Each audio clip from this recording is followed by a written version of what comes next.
Assalamualaikum warahmatullahi wabarakatuh. Saya Maulian Rusdik dari TI Malam dengan NIM 21195037. Izin memaparkan presentasi tentang cybercrime, ancaman di era digital. Di era digital ini, keamanan cyber menjadi semakin penting. Seiring dengan perkembangan teknologi, ancaman cyber juga semakin marak. Jadi pada presentasi kali ini kita akan mempelajari tentang cybercrime dalam masyarakat, jenis-jenis cybercrime dan tinjauan hukumnya, kemudian upaya pencegahan dan penanggulangan cybercrime yang bisa kita lakukan. Mari kita jelajahi dunia digital dengan aman.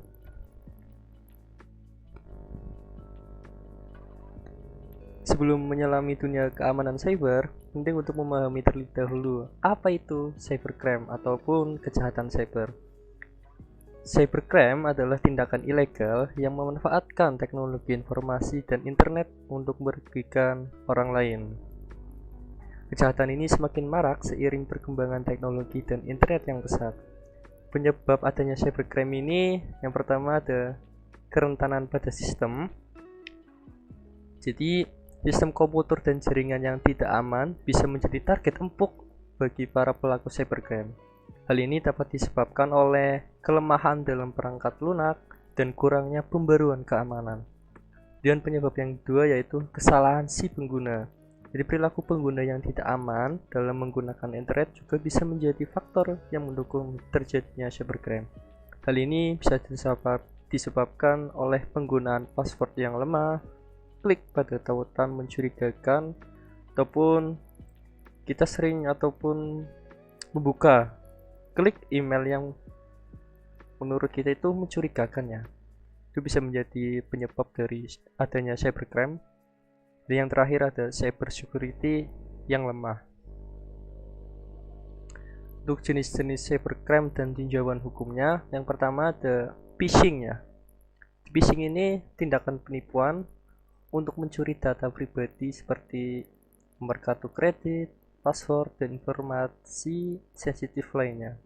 Untuk tinjauan hukumnya ada pada UU Undang-Undang Nomor 11 Tahun 2008 tentang Informasi dan Transaksi Elektronik atau UU ITE, di pasal 28 ayat 2. Kemudian jenis cybercrime yang kedua ada peretasan ataupun perilaku hacking, yaitu penyusup dengan masuk ke dalam sistem tanpa izin.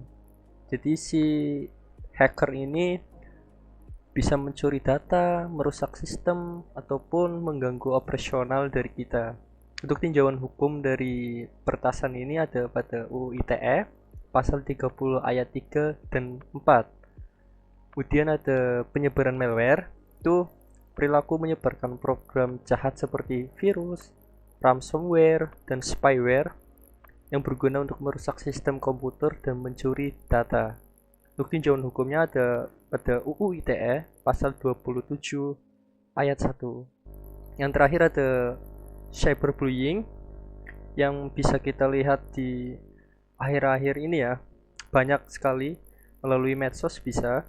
Itu perilaku penindasan atau pelecehan online yang dilakukan melalui sosial media seperti IG ya. Seperti ya Facebook bisa, ataupun bahkan melalui WhatsApp itu bisa ada hukumnya, yaitu pada UU ITE pasal 27 ayat 4. Dan kemudian kita kan melek teknologi ya. Bagaimana sih teknik-teknik dalam mengamankan ataupun teknik-teknik keamanan cyber ini supaya kita itu tidak terkena serangan-serangan cyber. Itu yang pertama enkripsi. Enkripsi itu proses pengkodean data sehingga hanya pihak yang sah yang bisa mengaksesnya. Jadi kita contohnya ada file draft itu kita bisa bagikan untuk saya sendiri ataupun bagikan ke teman saja. Jadi jangan di asal publik lah. Kemudian ada yang kedua token authentication. Ini untuk memverifikasi pengguna dan memberikan akses ke sistem ataupun aplikasi. Itu contohnya seperti kita mau login email, itu ada keamanan lapis 2 ya. Jadi ketika ada orang lain yang mau masuk ke email kita, di HP kita ataupun di device kita itu ada notifikasi. Ada notifikasi bahwa ada yang mau masuk ke email saya nih. Harap untuk konfirmasi bahwa ini benar-benar Anda, benar-benar saya yang masuk. Begitu cara kerja dari token autentikasi. Jadi ketika tidak merasa login, kok ada notif ini, bisa di decline ataupun diabaikan saja, tidak apa-apa. Jadi jangan di accept ataupun disetujui loginnya. Dan ada firewall yang berguna untuk memblokir serangan berbahaya yang bisa masuk melalui internet ataupun jaringan kita. Dan yang terakhir ada backup data ya. Backup data ini berguna untuk melindungi data dari serangan dan kerusakan sistem lainnya. Pembahasan kesadaran keamanan cyber. Jadi ini termasuk upaya pencegahan ataupun penanggulangan ya. Ada pendidikan secara terus-menerus, jadi memperkaya pengetahuan mengenai keamanan cyber dan cara melindungi sistem dan data kita. Ada proteksi sandi, itu kita bisa menggunakan sandi yang kuat, yang bisa berupa angka, huruf abjad, ataupun karakter yang menurut orang lain itu tidak bisa menirunya.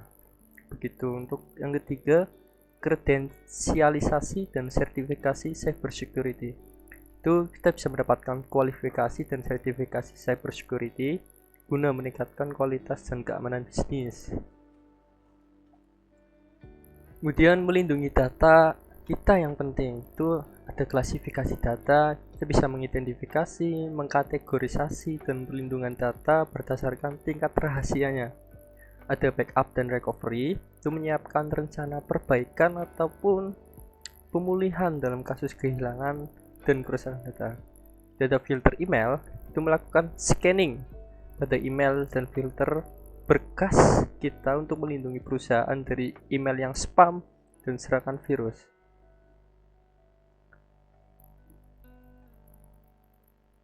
Bahasannya selanjutnya yaitu apa sih konsekuensi dari kegagalan dalam mengamankan cyber ini? Itu ada kerugian keuangan ya, tentu. Kejahatan cyber bisa berdampak besar pada pendapatan dan keuangan sebuah perusahaan.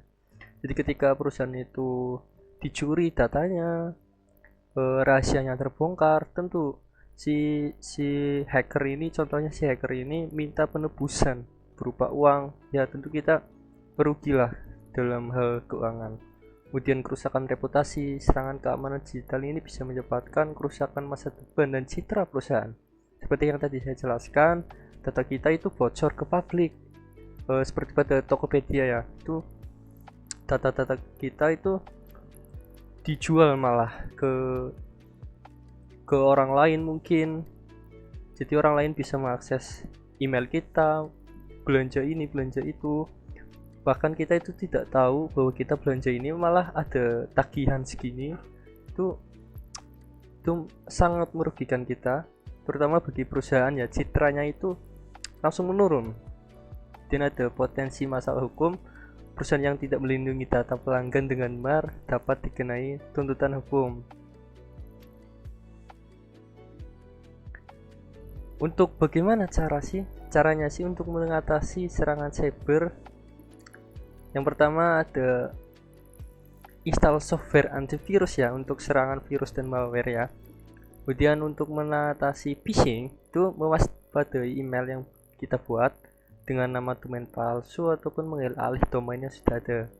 Untuk serangan DOS itu bisa gunakan layanan cloud untuk melindungi si server dan mengalihkan trafik yang kita tidak inginkan. Dan yang terakhir ada tidak membarui software. Jadi ketika kita tidak membarui software ini, kita bisa terkena serangan cyber. Untuk mengatasinya kita bisa memperbarui software secara teratur dan pastikan firewallnya itu ditingkatkan. Begitu penjelasan dari saya. Mohon maaf barangkali ada yang salah kata ataupun kurang, mohon dimaafkan. Terima kasih. Assalamualaikum warahmatullahi wabarakatuh.